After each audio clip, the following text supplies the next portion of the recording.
All right, hello there.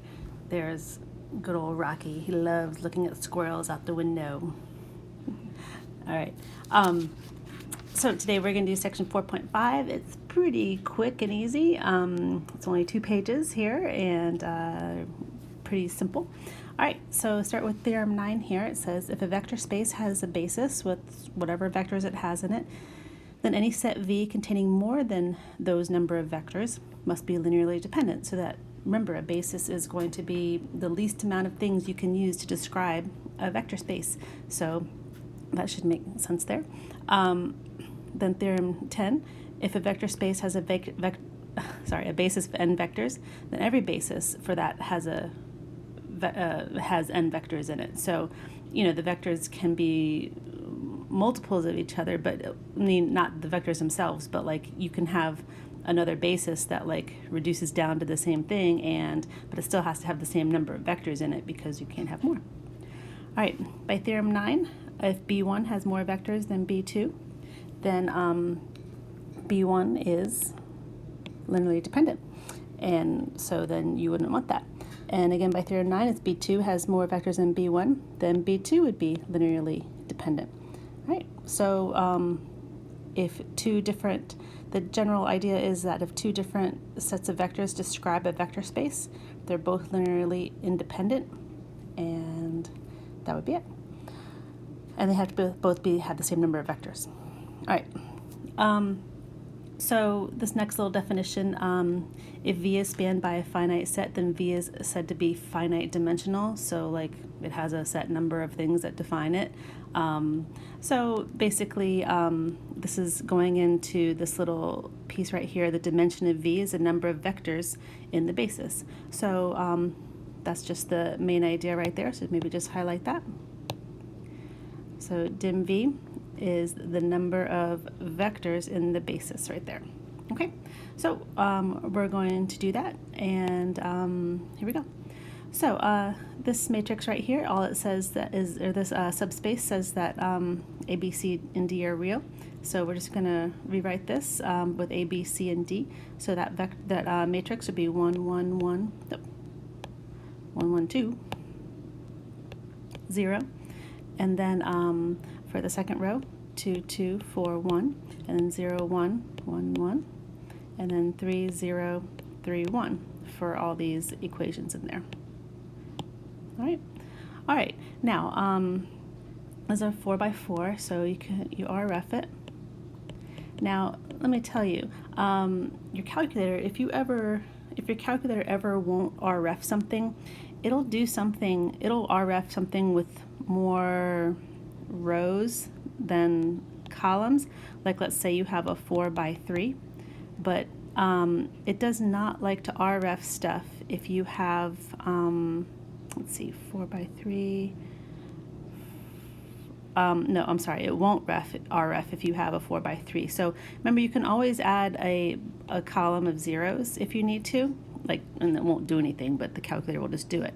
It will do something like a 3 by 4, it'll RF that, but usually, likes to be square. So if you, if your calculator won't do something for you, just add a column of zeros at the end, and then it'll RF it for you. Anyway, that doesn't apply here, but I just thought I'd tell you that. So 1, 0, 1, 0, it turns into 0, 1, 1, 0. The third row is all zeros and 1 on the end, and the fourth row is all zeros. All right, so what we can tell from this, remember our pivot columns are our important columns. So I have a pivot column here, a pivot column here, and let's see, a pivot column there. So I have 3 pivot columns. So those tie back to these 3 columns here. And so basically those 3 columns are the basis for my space. So I would say, I'm kind of running out of space here. So I'd say that my basis are those 3 vectors, 1, 2, 0, 3, 1, 2, 1, 0. So remember, we go back to the originals, 0, 1, 1, 1. And the dimensions of my subspace W is 3, because there's 3 vectors in it. All right. So last page right here, and at the bottom you can see your homework right there, real quick and easy. So this little beginning part, like right up here, this is just some things that you probably already have thought of yourself, and is talking about the dimensions of your basic spaces. All right, so if you have a zero-dimensional subspace, it has a zero vector, so basically this is implying the origin. All right, one-dimensional subspaces, these subspaces are going to be geometrically like lines through the origin. If you have two-dimensional subspaces, they're going to be planes. All right, and then the rest of it is just telling you here about, like 3 dimensions, it spans R3 and things like that. So you can just read through these things here if you want a little more definition there. All right, so Theorem 11 says, let H be a subspace of a finite dimensional vector space.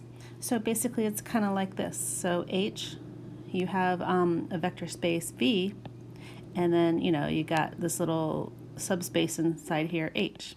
All right, and so any linearly independent set H can be expanded if necessary to a basis for the bigger thing. All right, to a basis. I think this is supposed to say V right here.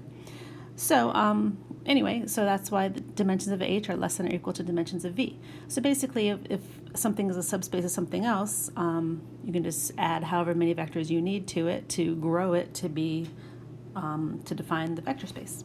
So that should be pretty basic and self-explanatory. All right, so this guy right here, so for instance, this right here, this is subspace of R3, right? Because it has 2 pivot columns and like 2 vectors define it. So basically, when you do this, you're never getting any height to your space.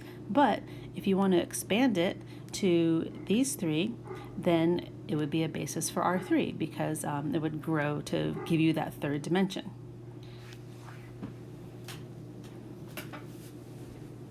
Rocky, get inside. Get inside, Rocky.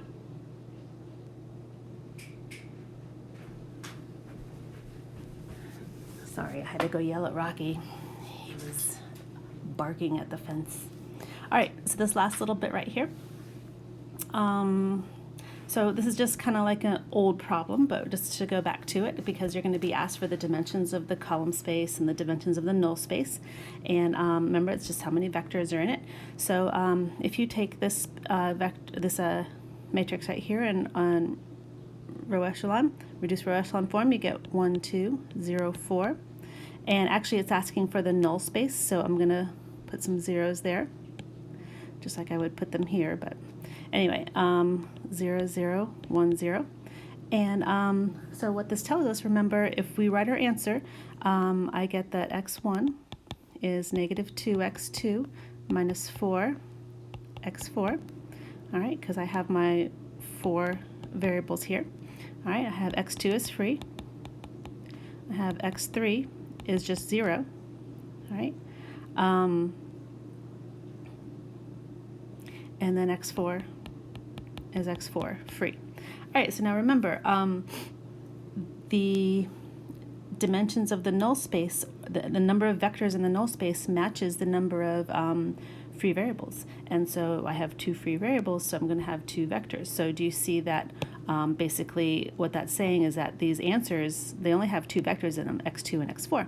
So if I want my null space, all right, my null space is going to be, the basis for my null space is for x2, I get negative 2, 1, 0, 0.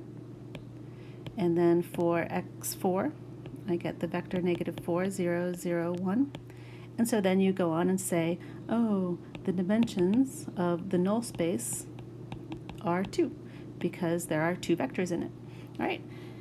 And the column space. Remember, the column space is going to revert back to your pivot columns. So these 2 are my pivot columns, so they go back to these 2. All right. So then my column space,